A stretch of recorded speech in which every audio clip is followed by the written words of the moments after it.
Bueno, ahora sí, les voy a ir pidiendo que se enciendan la cámara, los veo y los saludo a todos, nos saludamos entre todos.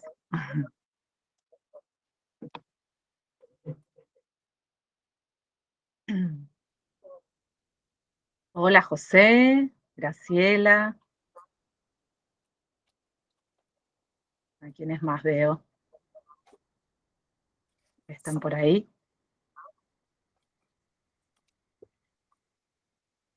Lourdes se fue. Bueno, saludo a Tatiana, Mariela. Hola, hola. Hola, buen día. Ahí los voy Buen silenciando. día.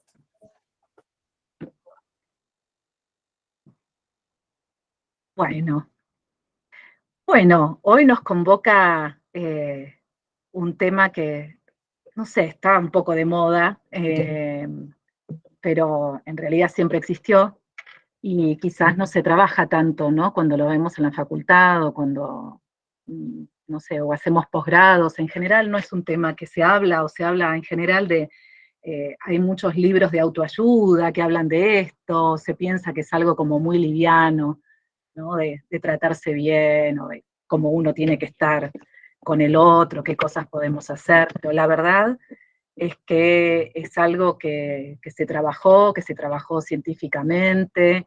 eh, bueno, hay alguien acá que se dedica mucho a todo esto, que es Patricia Faur. Eh, Ella le dedicó mucho a todo este tema y sobre todo trabajando sobre la resiliencia, ¿no? No sé qué saben ustedes de apego, yo quiero que hagamos algo más interactivo. ¿Saben de dependencia? ¿Qué es lo que se les ocurre sobre esto más allá del tema de parejas? Si alguien quiere contar algo, si saben algo, o qué se les ocurre. Me voy a conectar del cel porque no escucho bien, ¿sabes? Ahí vuelvo. Ah, bueno, Porque no me anda bien desde la compu. Ahí vuelvo. bueno. ¿Ahí ustedes me Gracias. escuchan bien los demás? Sí. Bueno, esto les preguntaba, no sé qué es lo que se les ocurre o qué es lo que saben de dependencia. ¿Mm? Si alguien quiere contar algo. No, bueno. Sí, No, decime, Graciela. yo Sí, no de dependencia, pero sí cuando, digamos, leo la palabra apego, pensaba en Bowlby y en todos esos estudios acerca de los tipos de apego, sí, tal cual. como, digamos, el apego de la infancia, digamos, marca, digamos, o sea, va a decir algo sobre las relaciones de pareja y los vínculos en general de las personas. Sí, es que es así, es tal cual, ¿no? Por suerte, nuestro cerebro es tan flexible y plástico y existen las psicoterapias, y a veces es necesario, bueno, ciertas medicaciones para ayudar cuando son diferentes tipos de trastornos o diferentes tipos de estructuras que necesitamos darle otro apoyo, ¿no? Para poder moldear y bueno, y si trabajamos el concepto de resiliencia se puede salir cuando tuvimos vínculos muy dolorosos. Eh, no sé si son padres, madres, pero cuando uno es mamá, papá, ¿no? Es como que uno se conecta de nuevo con el niño, niña que era, eh, y empezamos a vivir todas esas emociones, recordamos, ¿no? O nos unimos, si tenemos a nuestros padres, nos unimos más a nuestros padres, necesitamos que nos ayuden para saber cómo educar a nuestros hijos y empezamos a descubrir un amor nuevo, ¿no? Es un aprendizaje y un nuevo vínculo. Y más siendo psicólogos, a veces tenemos como una presión súper, pesada, ¿no? En el deber ser, lo que hay que hacer, si es colecho, si no es colecho, si tengo que estar al lado, si a los 5 o 6 meses tienen que estar durmiendo en tal lugar, ¿no? Y ahí nos empiezan a aparecer un montón de dudas e incluso uno va cambiando con los años, con los pacientes, eh, si tiene que dormir o no tiene que dormir el bebé con uno, qué es lo que uno tiene que hacer. Si uno fue mamá o fue papá, hasta eso también va cambiando más allá de la teoría, ¿no? Entonces, empezamos a ser como más empáticos también con el paciente, ¿no? Y de eso también se va a tratar, de poder encontrar muchísima empatía con el paciente, de poder ubicarnos qué es lo que está sintiendo y por qué esta queja o le está doliendo tanto. Entonces, bueno, vamos a arrancar. Yo les voy a empezar a compartir la pantalla, no los voy a ver.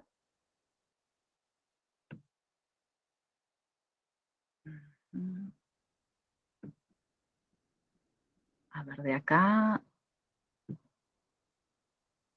¿Ven desde ahí o no?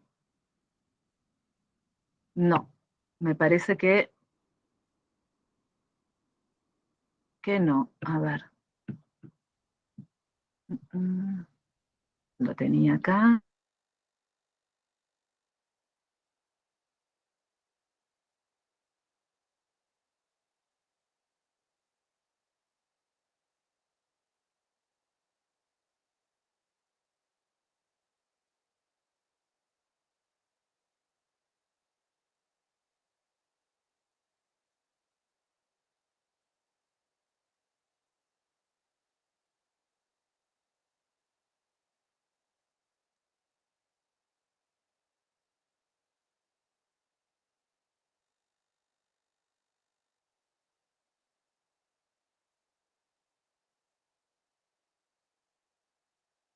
Acá estoy.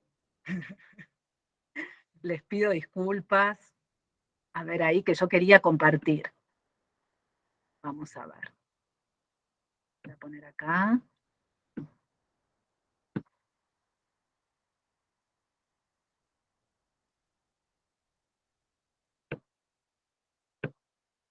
Voy a volver a abrir.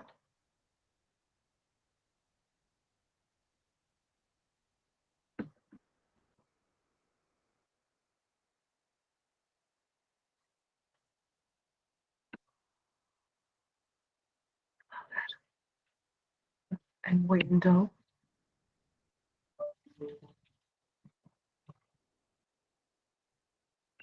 Discúlpenme un minuto. Ahí. Y ahí vuelvo. A ver ahí. Ahí está.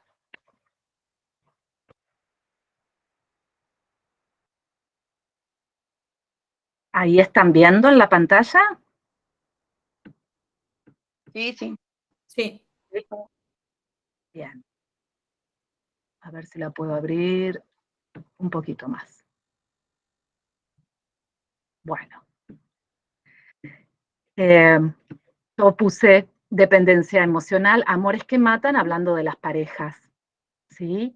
Bueno, este es nuestro título y de lo que vamos a hablar hoy. Justamente creo que Graciela hablaba sobre los tipos de apegos, y sí, dependiendo del tipo de apego que nosotros tuvimos en la infancia y en qué tipo de familias nacimos o cómo fuimos acogidos, a partir de ahí se nos va a armar una estructura y sobre todo vamos a hablar mucho de autoestima, de autoconfianza, y que va a marcar muchísimo en cómo vamos a ser en la adultez.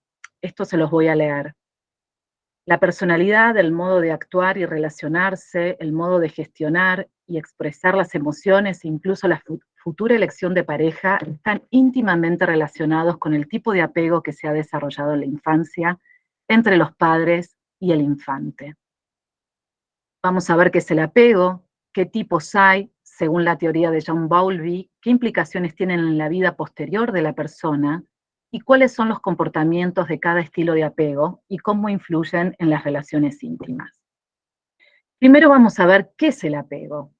Es un vínculo afectivo que se establece de los primeros momentos de vida entre la madre y el recién nacido, o la persona encargada de su cuidado.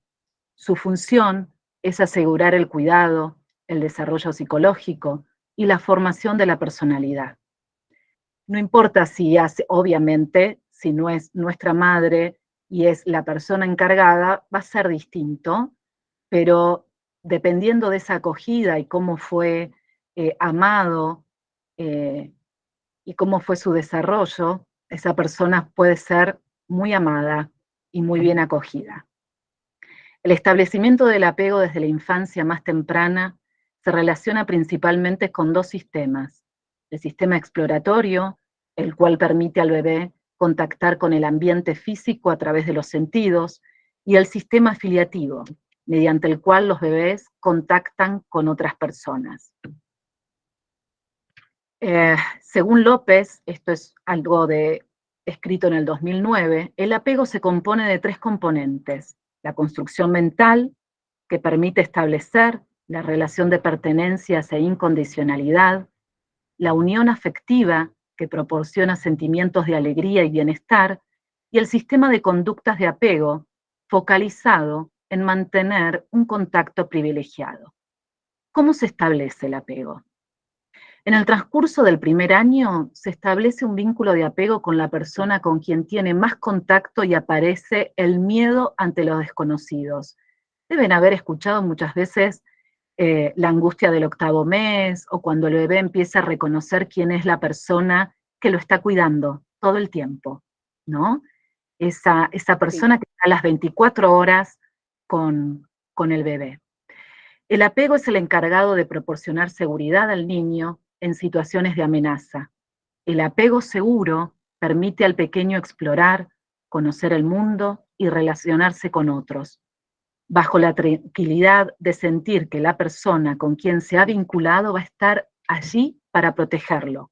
Y siempre, va a sentir siempre esto, ¿no? Porque va a buscar su ayuda, estamos hablando de un bebé, y sabe que se va sintiendo seguro.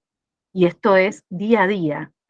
Cuando esto no ocurre, los miedos e inseguridades influyen en el modo de interpretar el mundo y de relacionarse.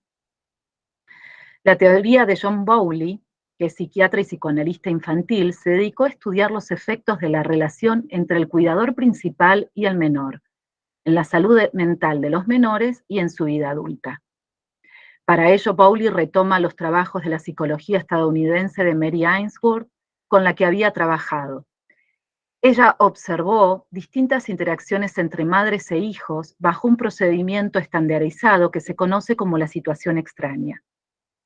Después de realizar estudios con niños institucionalizados por robo y con niños que habían sido separados de sus madres a edades tempranas, Bowlby concluyó que la capacidad de resiliencia de los menores estaba influenciada por el vínculo formado en los primeros años de vida. En este sentido, el tipo de relación que se establece entre el bebé de pocos meses y su cuidador es determinante en la conducta y desarrollo emocional posterior. El estilo de apego establecido durante la infancia puede ser visible en los miedos o inseguridades de adulto, en la manera de afrontarlos. Y acá vamos a ver los 4 tipos de apego. Cuando hablábamos de un apego seguro, que era este niño, este bebé, que va a encontrar siempre la seguridad de contar con esa persona que está a las 24 horas con uno, este tipo de apego está caracterizado por la incondicionalidad. Es incondicional. El niño sabe que su cuidador no va a fallarle. Se siente querido, aceptado y valorado. De acuerdo con Bowlby, este tipo de apego depende en gran medida de la constancia del cuidador en proporcionar cuidados y seguridad. Debe tratarse de una persona atenta y preocupada por comunicarse con el recién nacido, no solo interesada en cubrir las necesidades de limpieza y alimentación del bebé. Desde luego, el inconveniente es que esto supone una entrega casi total de parte del cuidador o cuidadora, lo cual puede resultar complicado para algunas personas. Los niños con apego seguro manifiestan comportamientos activos, interactúan de manera confiada con el entorno, y hay una sintonía emocional entre el niño y la figura vincular del apego. No les supone un esfuerzo unirse íntimamente a las personas y no les provoca miedo al abandono. Es decir, pueden llevar una vida adulta independiente sin prescindir de sus relaciones interpersonales y los vínculos afectivos. Ustedes me ven, ¿verdad? Sí, sí, sí. Bueno, esto es sumamente importante porque después en los vínculos cuando uno tiene un apego seguro, que en realidad es un porcentaje muy mínimo, esto es como un ideal, el apego seguro es porque la persona tiene unos vínculos excelentes, puede mediar y tiene un equilibrio impresionante entre las emociones, las conductas, tiene una comunicación 100% asertiva, es decir, esto sería maravilloso. Hay algunas personas que se destacan por esto, ¿no? Y tienen vínculos muy positivos, saben cómo elegir al otro, y esto no depende de la inteligencia. Posiblemente habrán escuchado hablar de inteligencia emocional, y bueno, esto está totalmente vinculado, ¿no? Es decir, que básicamente hoy en día le tenemos que dar tanta importancia a lo afectivo, porque lo afectivo va a influir muchísimo en nuestro estado de ánimo, en este tipo de apegos que tuvimos, en cómo nos vamos a relacionar con el otro, cómo vamos a rendir intelectualmente, cómo vamos a estar emocionalmente en toda nuestra vida cotidiana, ¿no? Y de adultos. En cambio, si empiezan a aparecer los apegos ansioso y ambivalente, significa expresar emociones o sentimientos contrapuestos, lo cual frecuentemente genera angustia. Por eso, en el caso de un apego ansioso, ambivalente, el niño no confía en sus cuidadores y tiene una sensación constante de inseguridad, que a veces el cuidador está y otras veces no están. La constante en los cuidadores es la inconsistencia en las conductas de cuidado y seguridad. Las emociones más frecuentes en este tipo de apego son el miedo y la angustia exacerbada ante las personas, así como una dificultad para calmarse cuando el cuidador vuelve. Los menores necesitan la aprobación de los cuidadores y vigilan de manera permanente que no les abandonen. Exploran el ambiente de manera poco relajada y procurando no alejarse demasiado de la figura de apego. De adultos, el apego ansioso ambivalente provoca una sensación de temor a que su pareja no les ame. A ver, hay alguien que está tratando de entrar.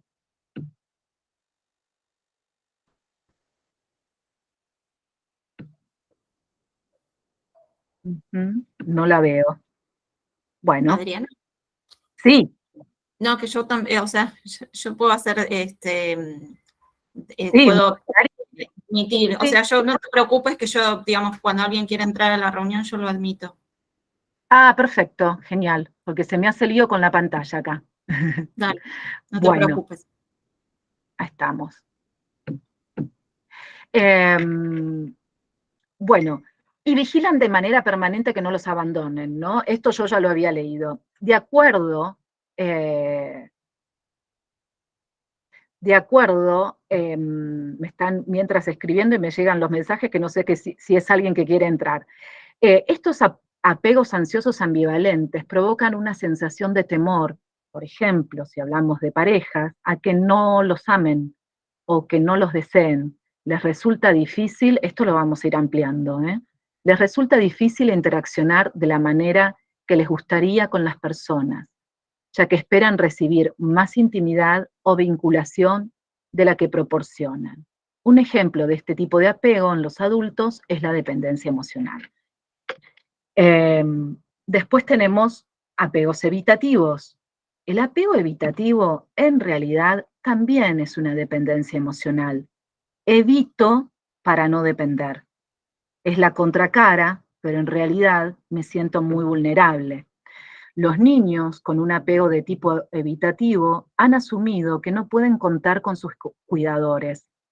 Esto es muy típico en personas que se alejaban durante mucho tiempo, los dejaron solos durante mucho tiempo, lo cual les provoca sufrimiento. Se conoce como evitativo porque los bebés presentan distintas conductas de distanciamiento. Por ejemplo, no lloran cuando se separan del cuidador, se interesan solo en juguetes y evitan contacto cercano.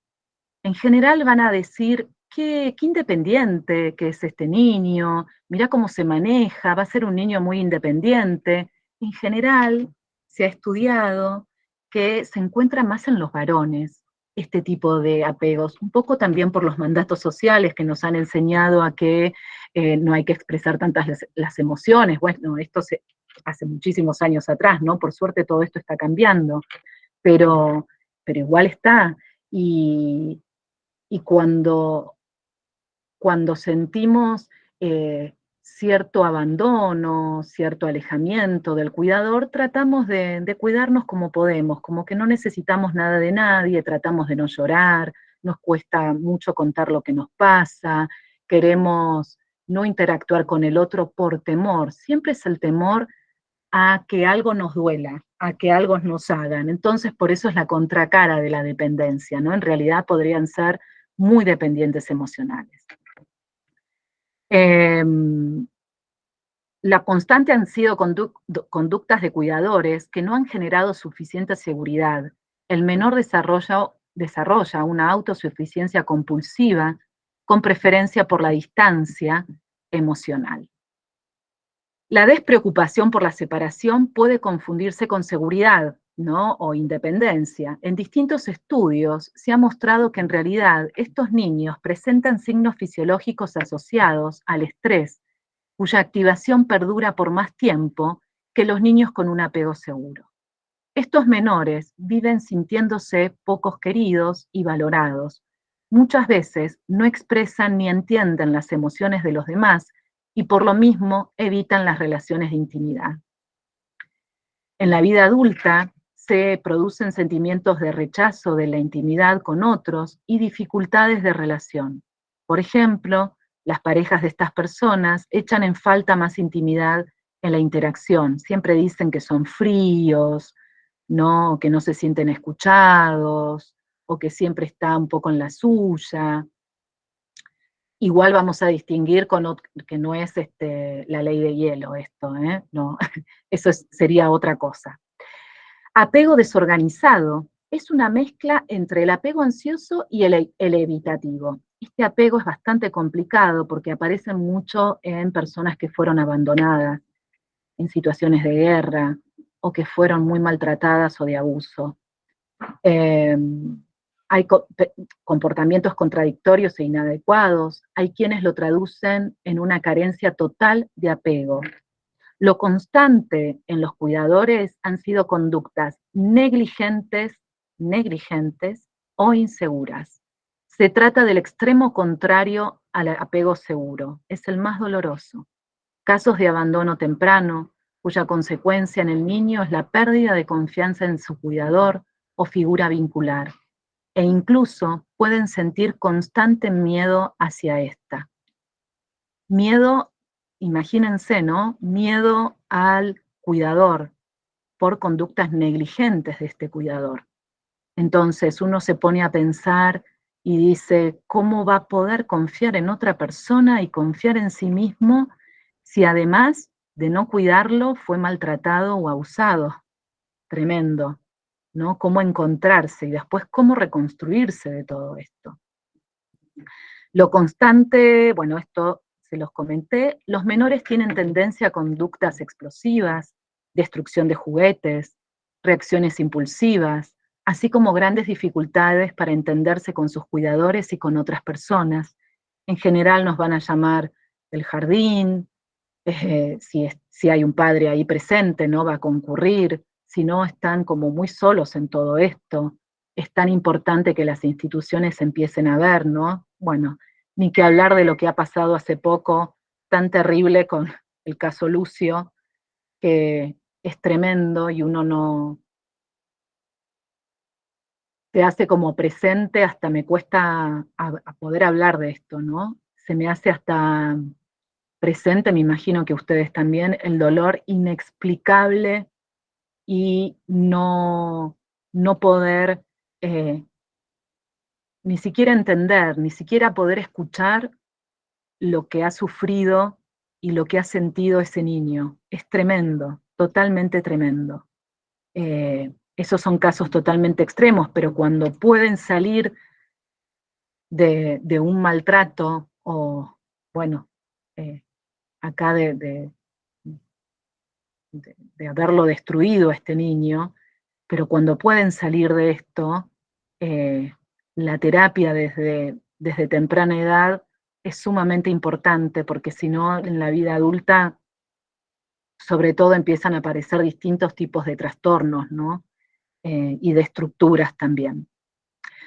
Evitan la intimidad, no han encontrado una forma de gestionar las emociones que esto les provoca, por lo que se genera un desbordamiento emocional de carácter negativo que impide la expresión de las emociones positivas.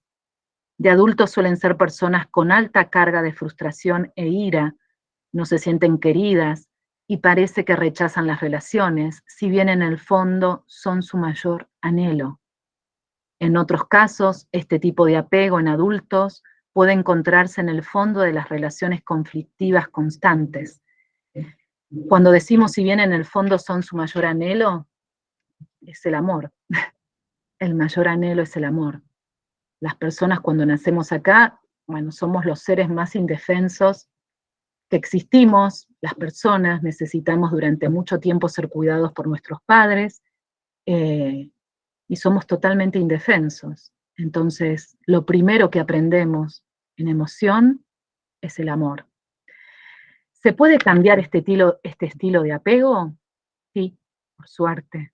El apego no es inmutable ni se mantiene en la misma medida en todas las personas a medida que el desarrollo progresa. Además, el comportamiento de todo individuo es una relación, se ve mediado por la conducta del otro. Las relaciones de amistad, laborales y de pareja también influyen en el tipo de apego y el rol que se mantienen con las nuevas figuras de apego. Todo esto es necesario interpretarlo desde un prisma integrador, lo cual implica que todas las interrelaciones que se producen desde el nacimiento hasta la edad adulta marcan el comportamiento del momento actual. Una persona con un estilo de apego inseguro en la infancia puede aprender de las conductas de apego seguro que le proporcionan su pareja u otras personas queridas, como puede ser un grupo de amigos íntimos psicológicamente saludables.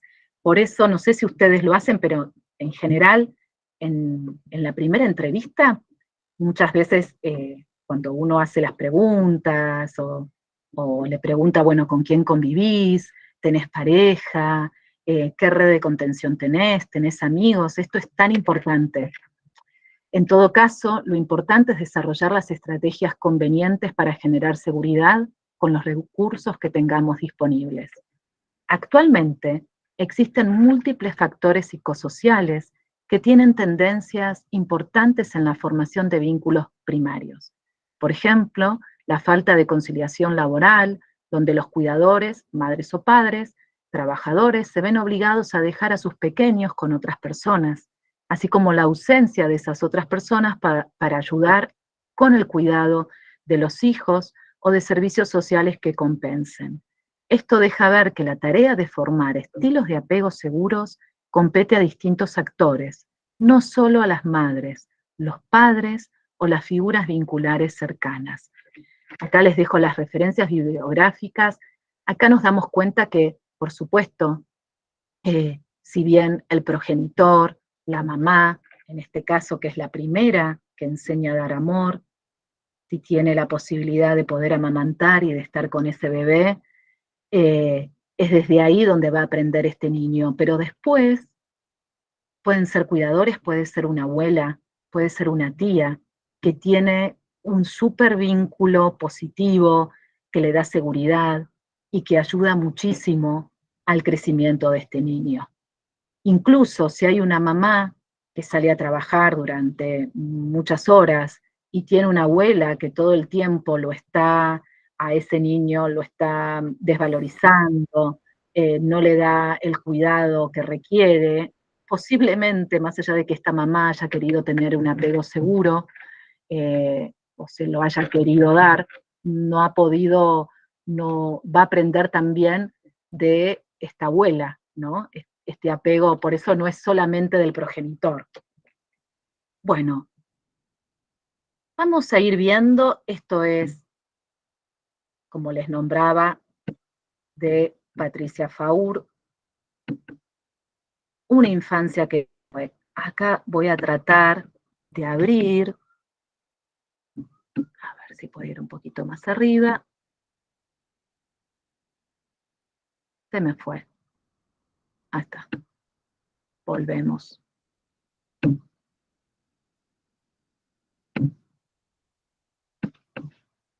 Acá estamos. Pero yo quería abrir un poquitito más la pantalla. A ver si puedo hacer zoom acá. Lo tengo un poco lento. Quiero que lo puedan... Ahí está. Una infancia que no fue. Las personas pueden haber tenido una infancia difícil, que era lo que estábamos hablando, ¿no? No estamos hablando, en este caso no vamos a hablar de apegos seguros, porque el apego seguro no va a tener dependencia o codependencia. Entonces, pudimos haber tenido una infancia difícil, padres ausentes, adictos, abusivos, narcisistas, infantiles. Pueden haber crecido en la adversidad, pueden haber sufrido las carencias más despiadadas. Sin embargo, no todas son malas noticias.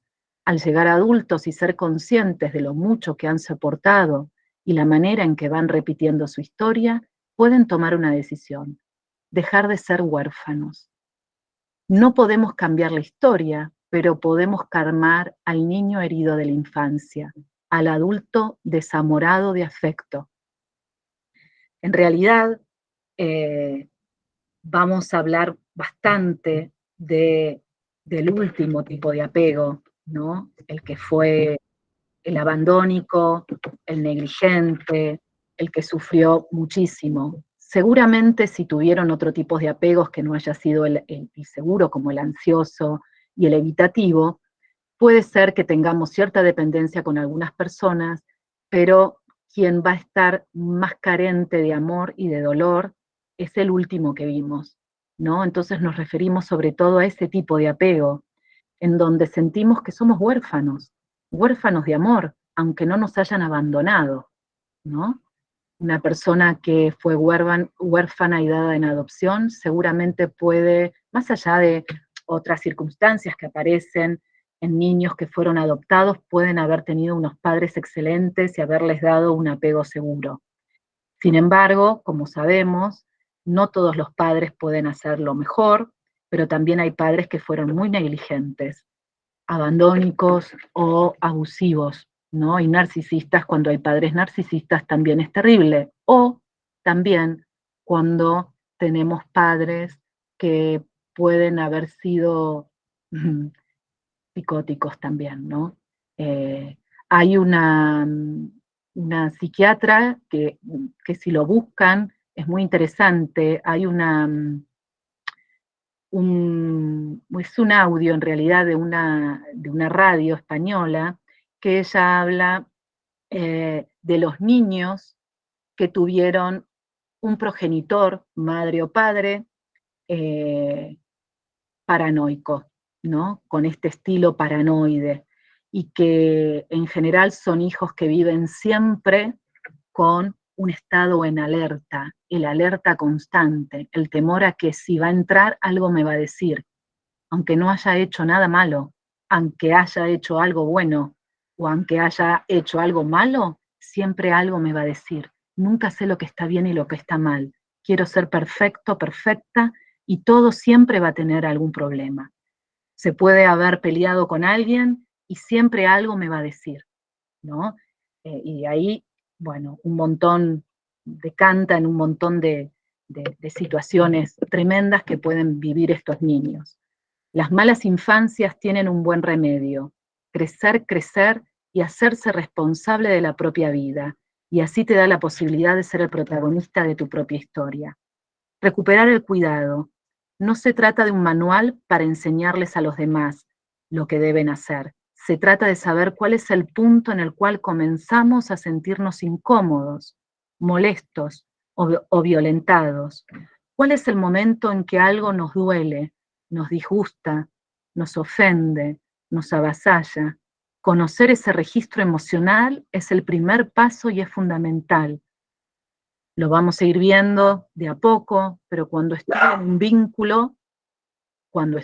en un vínculo de amistad, cuando estoy con una pareja, lo primero que empiezo a ver es, hay algo que no me gusta, hay algo que me hace sentir incómoda y no sé qué es.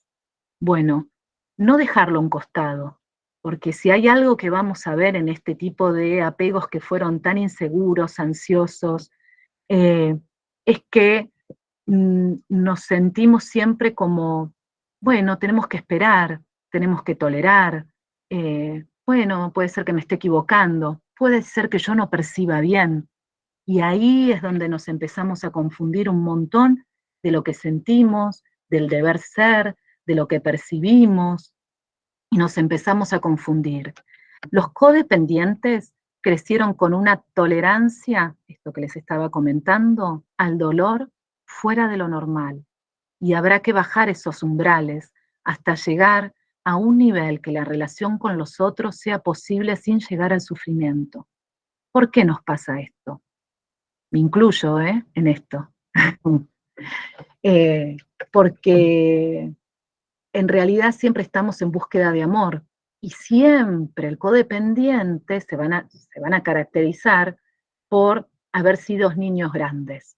Siempre fueron adultos en la infancia, tratando de cuidarse a sí mismos. Hicieron lo que pudieron. O tenían 6 hermanos, era el mayor y tenía que cuidar a todos los hermanos. Les tenía que dar de comer mientras mamá, papá o mamá o papá o quien me cuidara no estaba. Hay una película que vi hace un tiempo, creo que se llama La Casa de Cristal, no sé si alguno la vio, es sobre una periodista, escribió su propia historia y contaba cómo un padre infantil y una madre que pintaba, depresiva, se iban mudando de casa en casa, ella les cocinaba, un día eh, encendió un fósforo y se quemó la cocina, ella trató de salir adelante y lo resolvió todo siendo niña. Entonces, como se adelantó ese proceso de ser adulta, lo que uno dice no quemar las etapas, como fueron quemadas todas esas etapas, de alguna manera, para decirlo bien fácil, no pudieron tener el proceso de esa infancia para llegar a una adultez más segura. Entonces, todo ese resultado hace que después, en la adultez, no sé cómo hay que ser, porque yo siempre fui así y siempre aprendí a tolerar y a cuidar del otro. En general, cuidan mucho del otro. Vamos a ver que es muy típico en personalidades que van a los grupos de ayuda de familiares o de parejas, de dependientes a sustancias. Y están ahí tratando de que esta persona que aman tanto pueda salir. Y uno piensa que es por un gran amor, un amor enorme que tienen. Y hay algo de eso, pero hay mucho también del propio ego. Quieren salvar al otro y sentirse como el hada madrina, sentirse como que son los rescatadores de aquella persona y que lo pudieron sacar de ahí. ¿Por qué? Porque después quieren ser gratificados, reconocidos, y ahí es donde van a sentir ese amor, pero nunca llegan. Entonces, siempre me voy a enrollar en una ilusión, y el codependiente va a estar ahí, siempre tratando de vincularme con esto por esa ilusión que estoy esperando. En algún momento me lo va a reconocer, en algún momento se va a dar cuenta, y va a llegar ese amor. Lo vamos a ir viendo, seguimos. Acá es donde hablamos de resiliencia, la capacidad de sonar de que es posible, el optimismo, el descubrimiento de las fortalezas, las redes sociales, la posibilidad de inventar y crear nuevas opciones y estrategias para mejorar, el agradecimiento y la creatividad. Cuando eran niños, se esforzaban por ser los mejores, los obedientes, los disciplinados, los grandecitos. Dejaron de salir a jugar, dejaron de divertirse sin pensar en nada. Los codependientes siguen duelando la infancia que no tuvieron, y eso los condena a seguir siendo niños abandonados con cáscara de adultos serios. Verán que se me fue. y quería leer lo último. A ver, ahí. Vuelvo. Acá.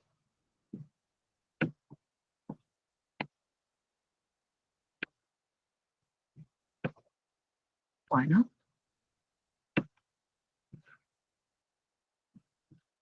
Ahí vamos.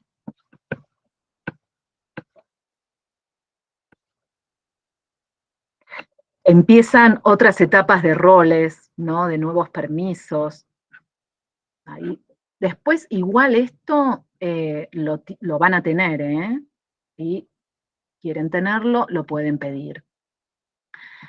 Bueno, vamos a hablar qué es la dependencia emocional. La dependencia emocional es una adicción hacia otra persona, generalmente la pareja.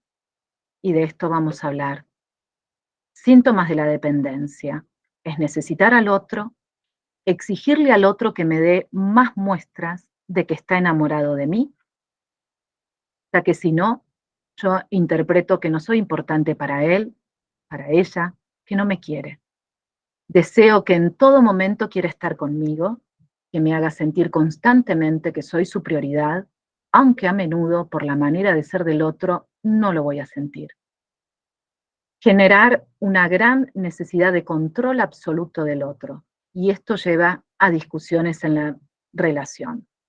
Dejar de ser yo, de comportarme de acuerdo con mi personalidad, que muchas veces no sé cuál es, justamente porque no me dieron ese apego seguro, para gustarle más al otro, para asegurarme de que el otro me siga eligiendo y no me deje. Incluso puedo llegar a hacer cosas que jamás me habría imaginado que iba a hacer, cosas incluso degradantes para mí, con tal de no perderlo, de perderla. Sentir un terrible pánico al abandono. Se van dejando amigos de lado, por eso muchas veces esto lo preguntamos, red de contención, seres queridos, ya que el mundo gira totalmente en torno a él o a ella. Nos vamos aislando con el otro, aunque el otro a menudo sigue con su vida de amigos y demás. Él se convierte en el centro de nuestra vida, de nuestros pensamientos y de nuestras preocupaciones. Nuestros problemas siempre giran en torno a esa persona. La relación nos genera ansiedad, no dormimos bien por las noches, a menudo tenemos ganas de llorar desconsoladamente y sintiendo una gran impotencia por la misma situación. Nos damos cuenta que estamos estancados y aún así seguimos luchando. Esto de él seguimos luchando por esa ilusión, seguimos luchando por eso que estoy esperando del otro. ¿Cuánto me va a demostrar el otro? ¿Me quiere? ¿No me quiere? Y acá vamos a ver porque acá lo vemos como en extremo, vamos a ir viendo los diferentes grados. Y acá también les quiero aclarar que así como veíamos al principio los diferentes tipos de apegos, por supuesto que después en la vida adulta nosotros tenemos distintos tipos de trastornos y de estructuras psíquicas. Esta dependencia emocional va a transitar por todos los trastornos, no importa el trastorno que tengamos. Posiblemente esta dependencia emocional la veamos mucho más marcada en algunos tipos de trastornos que posiblemente sean más sensibles a que sean dependientes, como pueden ser un trastorno de ansiedad generalizada más grave, pánico, ¿no? Los que tienen también ansiedad y tienen crisis de ansiedad a llegar al pánico, personalidades límite, trastorno límite de personalidad, por supuesto que esto se ve muchísimo, pero lo que quiero decir es que no solamente es en este tipo de trastornos donde lo podemos ver. Lo que pasa es que después, bueno, vemos los distintos grados y cómo dependemos del otro y qué trabajo se puede hacer para que esa persona pueda salir adelante.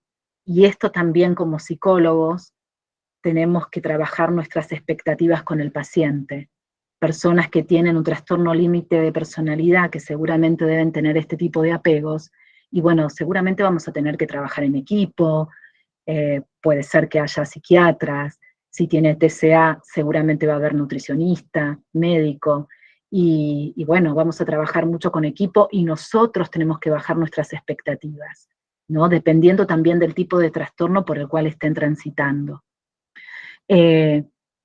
Sigo. Esto que yo les decía, lo que estamos luchando, acostumbran a hacer relaciones en las que hay rupturas reiteradas y reiteradas reconciliaciones, esto que nosotros llamamos el amor tóxico. Se van, vuelven, la otra persona también, ¿no? Empiezan a generar este vínculo que es de triangulación. Este vínculo de triangulación es víctima, el que persigue y el que controla, ¿no? Entonces se da como un vínculo ahí del triángulo que aparece sin que haya otra persona, no se refiere a esto el triángulo, ¿no? En donde por momentos soy la víctima, por momentos es el otro la víctima, por momentos, ¿no?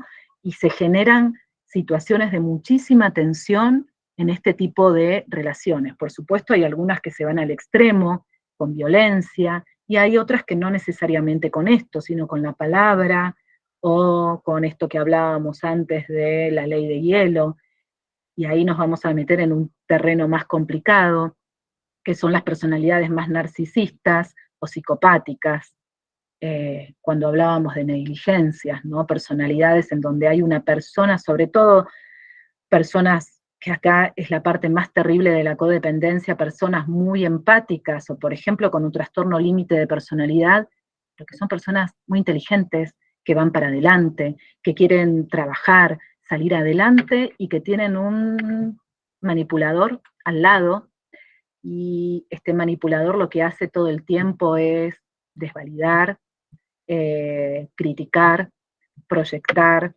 y esta persona se cree todo lo que el otro le dice. Y ahí la destruye emocionalmente, o lo destruye.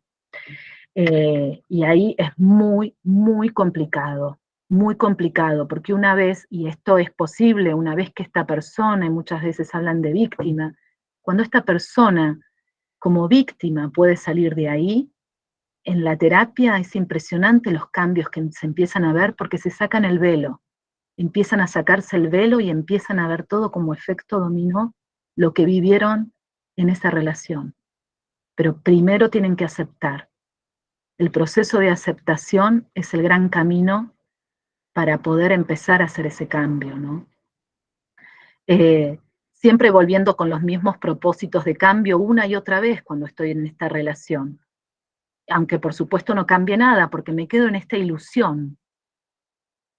A la persona dependiente en realidad no le gusta cómo es el otro, ya que les hace sufrir mucho por su manera de ser y comportarse, por su personalidad, pero aún así no quieren dejar de luchar. ¿Por qué? Porque piensan que en algún momento esta persona lo va a entender, esta persona va a entender lo que está queriendo decir. Su vida se ha convertido en eso, una lucha que nos va marchitando, quitando la ilusión, nos va haciendo invisibles y a veces incluso nos enferma.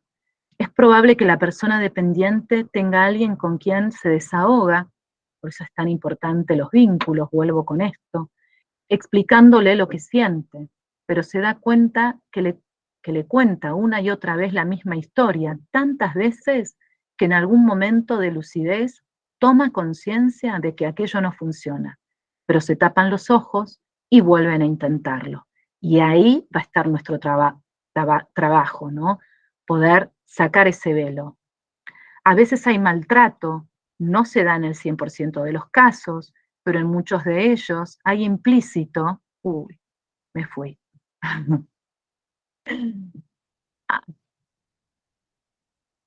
Bueno, hay implícito un maltrato psicológico que se hace bastante evidente cuando en una terapia se empiezan a analizar y profundizar en los detalles de la relación. A veces incluso, pero a veces incluso puede ser físico, debido a este maltrato, que para empezar ya se hace que desaparezca el respeto, que es terrible. La persona dependiente va perdiendo la autoestima que le quedaba. Se sentía poco importante y poco capaz después de que su pareja le diga que no sirve para nada, o que a dónde va a ir, ¿no? O no tenés a nadie. Se hace bastante imprescindible. A menudo hablo en femenino, porque el porcentaje más alto se ve en las mujeres. Es así, ¿no? Eh, y además con esto de los mandatos sociales en general, a la mujer siempre se le enseñó esto del cuidar al otro y de enseñar a cómo tengo que eh, aprender con mis hermanos, con el otro que no está bien, esto de proteger al otro. Y por eso aparece en general más en las mujeres. ¿Qué es lo que vamos a trabajar en terapia? Y esto es desde la bibliografía de Patricia. El aprendizaje que podemos obtener de una relación es indispensable para las relaciones futuras. Yo vengo trabajando esto en mi terapia individual, después vamos a ver cómo lo trabajamos en terapia de pareja, pero en terapia individual, cuando viene un paciente, bueno, ¿qué es lo que le está pasando? ¿Qué expectativas tiene, sobre todo con esta relación que está tan mal? ¿Y qué es lo que quiere hacer? Entonces, si su decisión es terminar con esta relación, vamos a ver qué tipo de relaciones futuras se pueden empezar a armar y podemos hacernos las siguientes preguntas. ¿Qué me enamoró de esa persona? Yo le empiezo a preguntar al paciente, ¿qué me enamoró? ¿Qué me decepcionó después? ¿Qué es lo que me gustó, ¿no? En ese momento. Me acuerdo de una paciente que decía, no sé si estuve enamorada, lo que veía era que podía confiar, que era sincero. Y ahí apareció, por supuesto, historias de su vida en donde la mentira era parte de la dinámica familiar. Habían muchos secretos, ¿no? Y esta persona parecía ser sincera. ¿Y qué me decepcionó después? ¿Cuáles son las cosas que no quiero volver a negociar en una pareja? ¿Cuáles son las cosas que me dañaron? Esto lo puedo tener así como a veces tenemos en la primera entrevista y tenemos una guía para hacerle al paciente. Cuando viene un paciente con este tipo de dependencia y está hablando de su pareja y de los cambios que quiere hacer o, o quiere tomar esta decisión de separación, podemos hacerles estas preguntas. O por supuesto esto lo vamos a trabajar en distintas sesiones, ¿no? ¿Cuáles son las cosas que me dañaron de esta pareja? ¿Cuándo comencé a sentirme mal?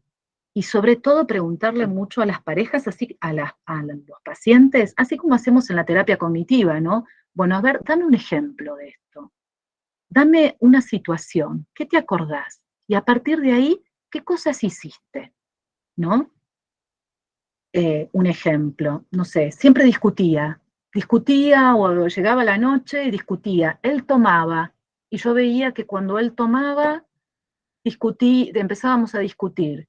Y la verdad que se generaba un griterío o me empezaba a insultar que no quería que esto siguiera. Y entonces empecé a callarme.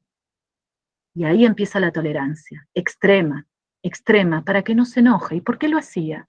Para que no se enoje. Yo me daba cuenta de esto, pero ¿para qué lo hacía?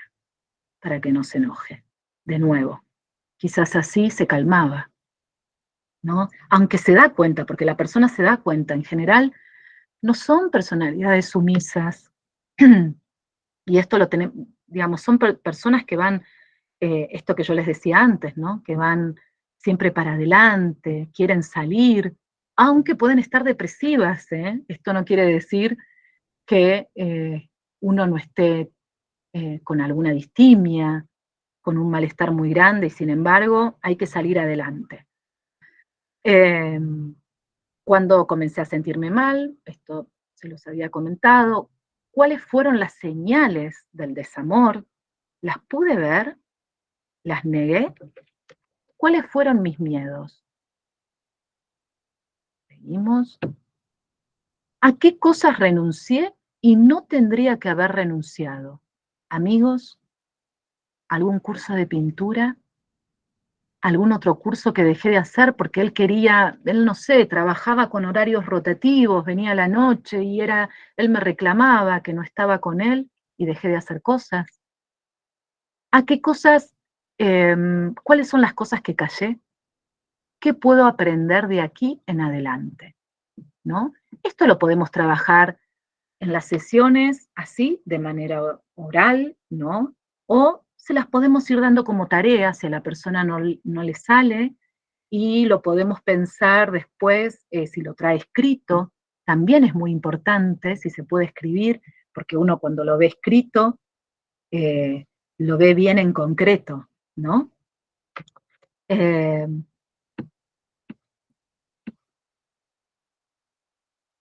Bueno, ¿qué sería separarse bien si empiezo a trabajar esto con el paciente y me lo trae como una expectativa y unas ganas de poder lograr esto en la terapia?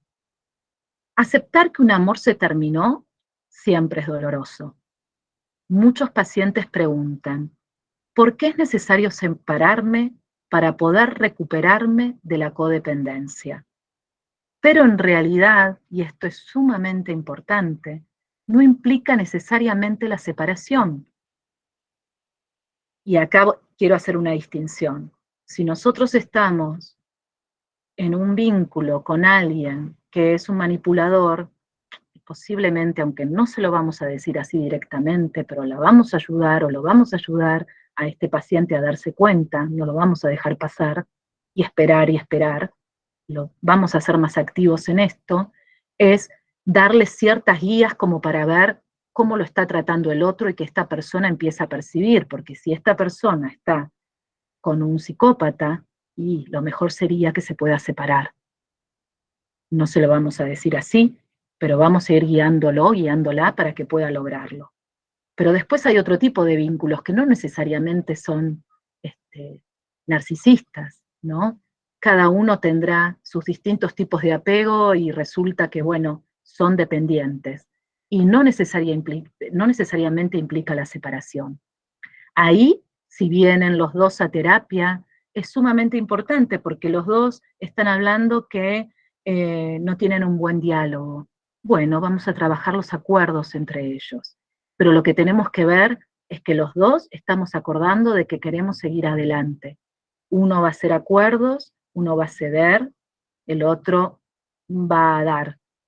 Uno va a ceder después, el otro va a dar, ¿no? Y tiene que haber un equilibrio ahí simétrico. Cuando las relaciones empiezan a ser asimétricas y hay que hacer lo que dice el otro, o el otro siempre está con malestar y malestar y malestar, no está funcionando, o no hay diálogo, no hay acuerdo, y ahí lo ideal es una terapia individual. Porque la terapia de pareja implica esto, trabajar juntos. Y los dos tienen que estar de acuerdo. Cuando empiezan a haber críticas del otro, de todo lo que el otro no hace, y el otro se empieza a quedar callado en las sesiones, la verdad no está ayudando mucho. Cuando los dos están interesados en poder salir adelante y queremos buscar acuerdos y tienen ganas, puede haber un buen desarrollo de las sesiones de terapia de pareja. Entonces, en realidad implica separarse de ciertos roles, ¿no? Si hay una buena terapia de pareja y hay buenos acuerdos y podemos trabajarlos, nos vamos separando de ciertos roles. Por ejemplo, en el caso de uno, ¿qué estoy haciendo para que esto se vuelva a repetir? De ciertos estilos de relación que estuvo en la pareja. Pero cuando estos cambios no son bien tolerados por la pareja, y esto lo vamos a empezar a ver en las sesiones, entonces sí va a requerir de la separación, porque no hay acuerdo, ¿no? Bueno, seguimos. Herramientas que podemos utilizar en la terapia. Por sobre todas las cosas, cuando empezamos, así como teníamos esa guía que veíamos, vamos a trabajar mucho con la psicoeducación. Le vamos a enseñar al paciente sobre los tipos de apegos. Vamos a observar cómo son sus vínculos, es decir, les vamos a contar los diferentes tipos de apegos que hay, y que seguramente ella o él tuvo este tipo de apego. Entonces les damos distintos ejemplos. Seguramente te pasó esto, y ahí el paciente empieza, ¿sí? A mí de chico me acuerdo que me pasaba esto otro. Explicar sobre un posible cambio de posición y decir, ¿qué te parece? Porque esto es como una conducta de aprendizaje. Nunca lo aprendí, nunca me lo enseñaron así. Entonces tengo que hacer un gran cambio, ¿no? De empezar a aprender a cómo me tengo que vincular y tengo que empezar a ver cómo cuando doy algo, cómo me limito, qué límites me pongo, ¿no? Esto, cierto que no lo tengo que hacer, ¿no? Como que estoy todo el tiempo tratar de observarme. Como dice Patricia Faur, empezar a ser hijo o hija de mí y empezar a ser madre o padre de mí misma. ¿Qué hago con esto? Es como si yo me estuviera observando.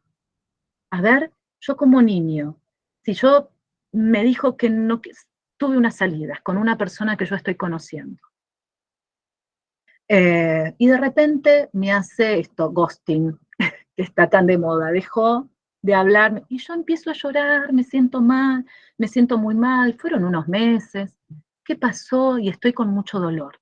Bueno, ahí empiezo a ver cómo yo como mamá cuidaría de esta niña o de esta adolescente que me está contando esto. ¿Qué le diría yo como mamá? ¿Cómo la cuidaría? ¿Cómo me gustaría ser como mamá? Y ahí es donde empiezo a tener como un diálogo interno conmigo de autocompasión, que no es resignación, de autoconfianza, de ver que bueno, que seguramente la otra persona no quería estar conmigo, no es la manera, no me gustó que desaparezca, pero puedo seguir con otras maneras de vincularme. Y de esto tengo que aprender y no dejarme como, bueno, al final no sirvo para nada, nadie me quiere, nunca voy a encontrar un buen vínculo, siempre me pasa lo mismo, ¿no? Salir de la vergüenza. Ejercicios de exposición pueden ser útiles. Trabajar sobre reconocerse primero y aceptarse después. Aceptar equivocarse, aceptar las críticas sin vivirlo de manera catastrófica. El humor en terapia puede ser una herramienta muy valiosa. Es un camino largo, pero posible. Me acuerdo el otro día con un paciente que yo le decía, bueno, pero sos medio como la gata Flora también, porque al final si ella te quería acompañar, le decís que no te querías que te acompañe, se reía, ¿no? Podemos hacer chistes con mucho cuidado, por supuesto, con lo que le vamos a decir. Por supuesto que cuando hacemos este tipo de humor, tiene que ser con un paciente que ya hace un tiempo que viene a la terapia y que tiene una entrega, una empatía, y hay una conexión con nosotros, ¿no? Transformarse en buenos padres para dejar de ser huérfanos. Es un poco esto que les contaba antes, poner límites a los otros, no soportar demasiado es como esencial en este cambio de roles. No podemos cambiar la historia, esto no, pero podemos cambiar la mirada que tenemos de nuestra propia historia. No podemos calmar al niño herido de la infancia, pero podemos cambiar al niño que se oculta en este adulto desamparado de afecto. Les voy a contar algo personal, después les voy a hacer preguntas y ustedes también me pueden contar. Yo recuerdo, vivía en una casa de mi niñez, Yo recuerdo, en mi casa era muy grande y tenían escaleras, ¿no? Teníamos como un descanso, iba la escalera como para una parte de la calle, la otra escalera iba como para la cocina. Y mi mamá, también muy particular, lo cuentan con humor, lo contaba delante de parientes, en reuniones familiares, que yo era terrible, que era una niña muy terrible. Y que cuando tenía un año y medio, por suerte, a que mi padre abre la puerta, me agarró porque yo venía rodando por la escalera de lo traviesa que era. Esa era la historia, ese era su relato. Si yo lo tomo literal, me quedo con que yo era terrible, con que yo era esto, esto y esto, que es la historia que me contaron. Pero en realidad, si me pongo a pensar, digo, ¿qué pasaba en ese momento con el cuidado? cómo un bebé de 1 año y medio puede estar sin protección desde la escalera rodando y que gracias a mi papá me abrió la puerta y ahí me salvó. Es decir, en realidad no estuvo el cuidado antes, no era así. Entonces, que uno también empiece a tener otra mirada. La historia existió, pero que uno empiece a tener de a poquito, con pequeños hechos, situaciones que me voy acordando y le voy dando otra vuelta a esa historia que me contaron o aquello que viví y empiezo a cambiar esa mirada, me empieza a eh, reconfortar, empiezo a aprender mucho de mí misma, eh, empiezo a encontrar otro tipo de herramientas. Recuperar el cuidado. El cuidado de la propia persona es un aprendizaje novedoso en la vida de los codependientes. Muchas veces no se trata de recuperarlo, sino de construirlo por primera vez. ¿Cómo me tengo que cuidar? Comenzar a aprender la incomodidad, el sentirse molesto o violentado. Construir límites es levantar un cerco imaginario llamado dignidad. Esforzarse en no esforzarse. La persona codependiente está entrenada en esforzarse. Lo hizo toda la vida. Toda la vida está, bueno, voy a hacer esto, pero mi hermana necesita tal cosa. Mi tía me llamó que la vaya a buscar para tal otra. Y tengo que estar para... Entonces dejo de hacer mis cosas. Y estoy en una vorágine siempre, por eso la ansiedad también. En una vorágine constante de no escucharme. Qué es lo que necesito y cómo le pongo límites al otro. Es inteligente, empática, afectuosa, ordenada y responsable. A veces puede ser que no sea tan ordenada, pero sí esto de ser empáticos y responsables. Tiene todo lo que necesita para hacerse cargo del resto del mundo. Puede tolerar lo que el otro no te lo toleraría ni 5 minutos. No esforzarse sería aprender a ser adultos por dentro con los propios límites. Es decir, encontrar la manera de decir, bueno, no, esto es algo que uno trabajaría en terapia. ¿Y por qué te parece que le dijiste a tu tía que sí podías? ¿Podías? No, porque en realidad después tenía que ir a buscar a mis hijos y no llegaba y estaba con el horario corriendo. ¿Y por qué no le dijiste a tu tía que no llegabas? Y porque pobre, ella está sola, ¿no?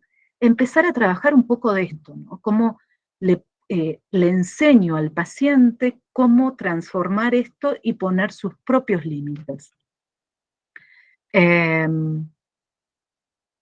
Bueno, empezar a disfrutar más de la vida, ¿no? No estar constantemente en esta vorágine. Constantemente vivimos esto. Bueno, vamos a la última. A ver si la puedo subir. Bueno, y acá voy a hablar de la resiliencia. La resiliencia quizás es el último paso que podemos empezar a encontrar en la terapia con un paciente que está pudiendo salir adelante. No es solamente una vez que lo hace, varias veces se puede ser resiliente, ¿no? Y la resiliencia es la nueva puerta que se abre. Empatía y sensibilidad con límites son la llave para la recuperación.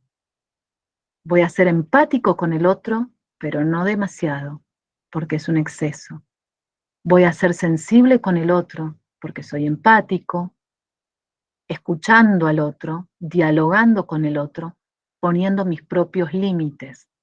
Hasta dónde, aunque a veces se haga difícil, así como nosotros mismos, ¿no? En nuestra experiencia lo podemos hacer cuando uno pone límites en la sesión, y ahí es distinto porque el que maneja el ritmo es el terapeuta. Pero bueno, en los vínculos se nos hace con un igual igual, se nos hace como muy difícil poder manejarlo. Y es todo un aprendizaje. Ahora voy a volver a ustedes, voy a dejar de compartir acá. A ver.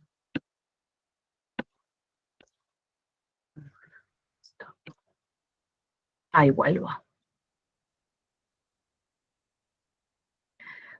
Bueno, en realidad me gustaría que podamos interactuar, que podamos hablar un poco sobre esto que hemos hablado, vimos los distintos tipos de apegos, las infancias, cómo fueron, cómo pueden ser nuestros tipos de relación, y que esto se puede aparecer en distintos tipos de trastornos, no necesariamente uno lo va a asociar con trastornos límites de personalidad, aunque seguramente es lo que más vamos a observar, ¿no?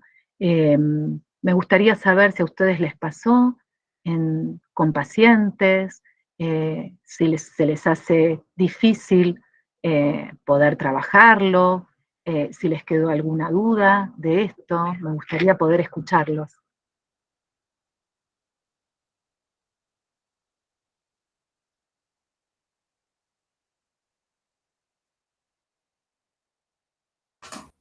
Para mí fue bastante claro, o sea, se entendió muy bien. Bueno, genial.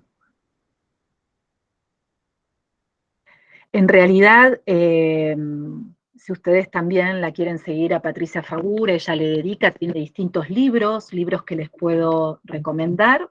Ella es psicóloga, es, es profesora también en la Facultad de Favaloro, da maestrías también en Favaloro. Este no es el último libro, porque el último libro que creo que se llama El amor real huele a tostadas. Y que lo que quiere decir es que el amor real en realidad es lo más tranquilo que uno puede tener, ¿no? Pero uno a veces vive como en una vorágine constante de, de, de ciertos conflictos, y esto que decíamos antes, con una pareja uno va, vuelve, no sabe qué es lo que pasa, pero en la medida en que esto se pueda trabajar con las parejas y podamos hacer una buena terapia de pareja, es sumamente importante para que puedan existir acuerdos. Y lo que decíamos en una de las firminas, que el acuerdo tiene que ser de los dos. Cuando uno de los dos no está de acuerdo a ceder, a escuchar o a dar también, y que el otro también pueda hacerlo, porque acá es los dos, y nadie abandona al otro, nadie le debe nada al otro, porque son relaciones de igual a igual. El que sí abandonó fue el progenitor o el cuidador, pero en las relaciones de pareja nadie abandona a nadie, porque es, bueno, no quiere estar, pero no es abandono, porque el abandono se sufrió en la infancia, y uno como adulto tiene que aprender a que no se tenga que sentir abandonado, ¿no? Que uno ya dejó de ser ese niño, esa niña, para sentir este amor responsable, de absoluto aprendizaje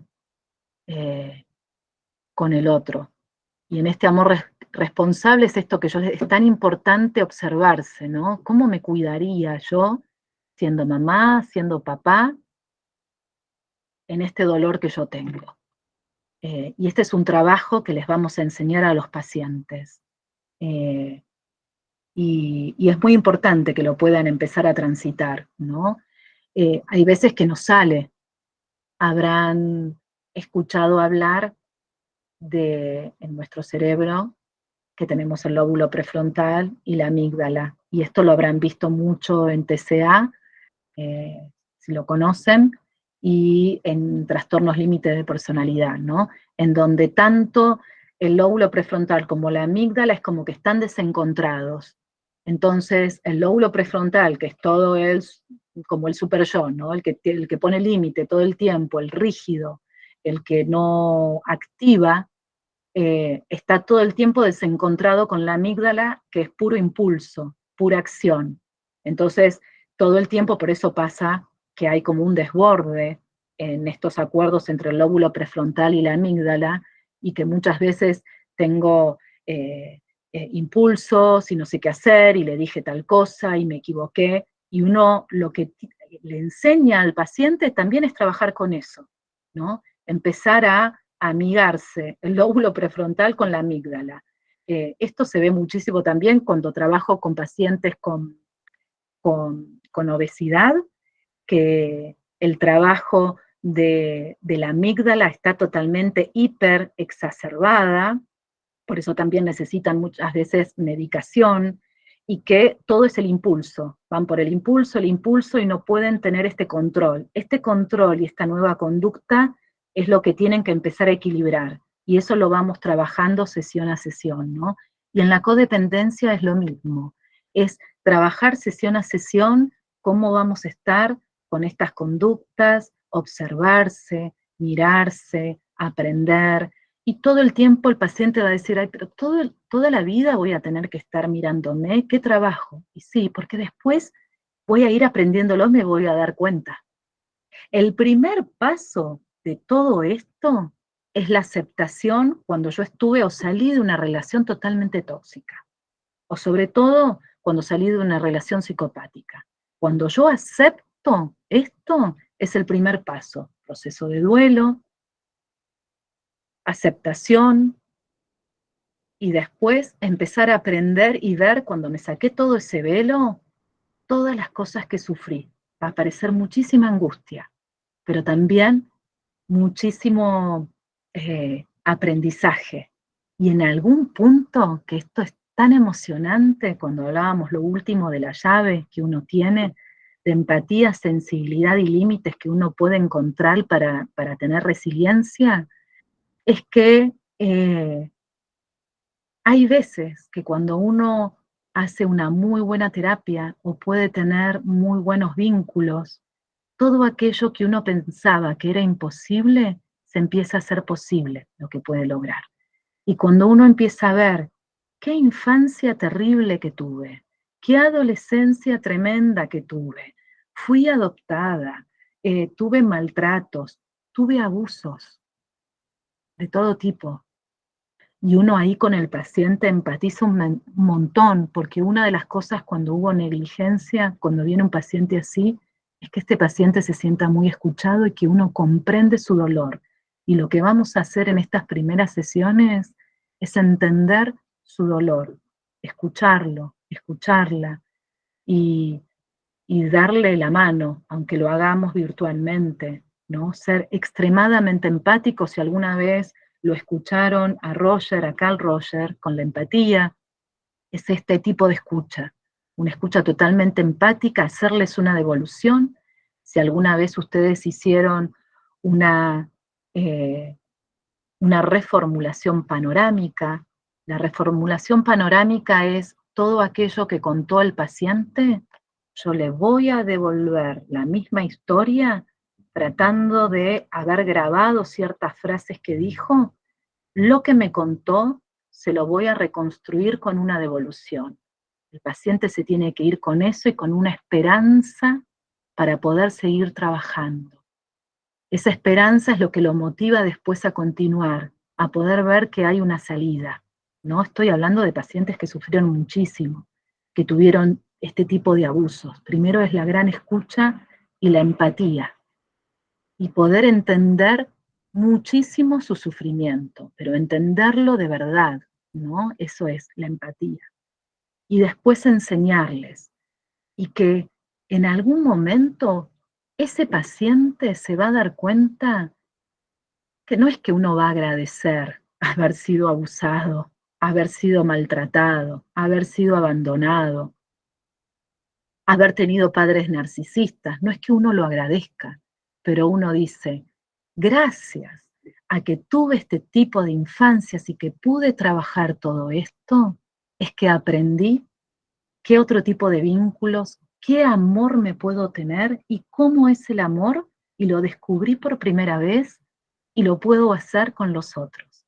Esto es lo que vamos a empezar a trabajar con los pacientes, sobre todo los que sufrieron tanto. La verdad que es muy apasionante cuando uno ve que el paciente se puede recuperar también y que no vuelve a repetir y a repetir, dependiendo también del tipo de, vuelvo con esto, de estructuras y trastornos que tienen pacientes que fueron sufriendo mucho, y que uno también pueda bajar las expectativas. Quizás lo que voy a hacer es tratar de acompañar a este paciente, va a necesitar medicación seguramente, pero bueno, en muchísimos y en un gran porcentaje, si hacen un buen trabajo, salen adelante y pueden relacionarse de otra manera.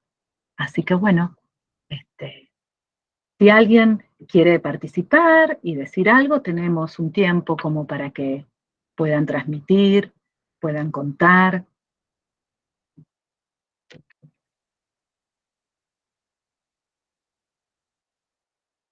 Bueno, buenísimo, Tatiana.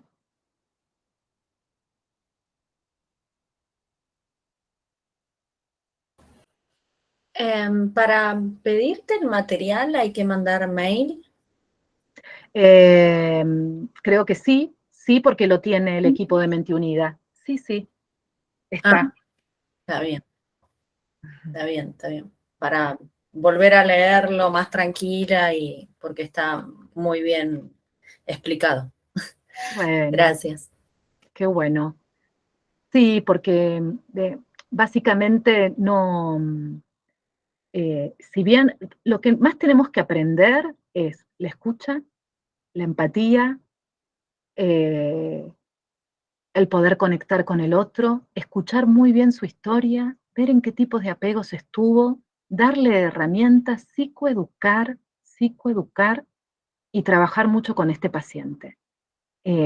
Básicamente es esto, y empezar a cambiar este tipo de roles que han tenido. ¿Mm? Bueno, si están de acuerdo, podemos ir saludándonos. Si alguien se anima, acá son libres de poder comentar, porque en realidad es un taller donde no es que tenemos un montón de conceptos, básicamente son los apegos y en la modalidad en cómo vamos a trabajar también en la terapia, ¿no?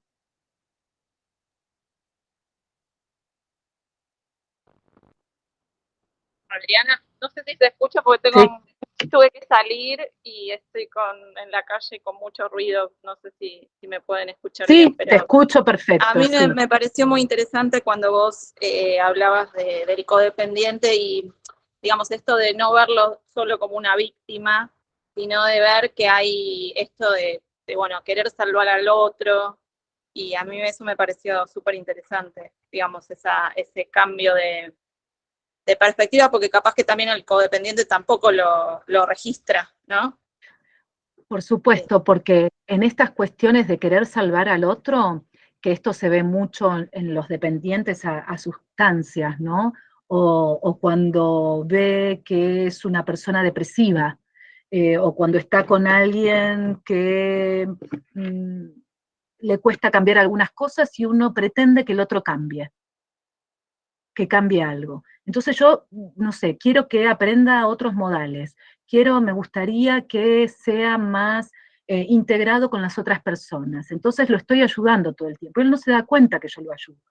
Yo lo quiero ayudar y no sale, y no sale. Entonces, pareciera que es como la hada madrina, ¿no? Esto que yo decía antes. Y uno no es que lo hace por eso, porque es como que tiene un amor tipo Madre Teresa. Uno lo hace porque después lo que espera es el reconocimiento del otro, y ese reconocimiento nunca llega. No va a llegar ese reconocimiento, porque el otro no es así. No, y pensaba también, ahora lo pensé, esto de que tratar como de ser madre o padre de ese otro, en vez de, como vos decías, tratar de ser madre o padre de uno mismo.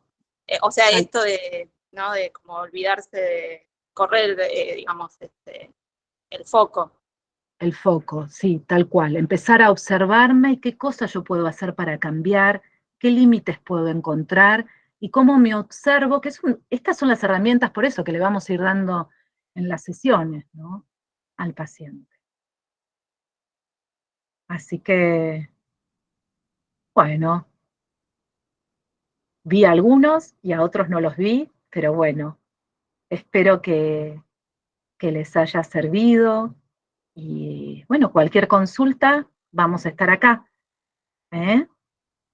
Bueno, les mando un saludo y gracias por estar en el taller y nos volveremos a encontrar quizás en algún otro momento. Buenísimo, Victoria. Gracias. Saludos, gracias. Un saludo a todos. Chao. Gracias, José. Gracias a todos.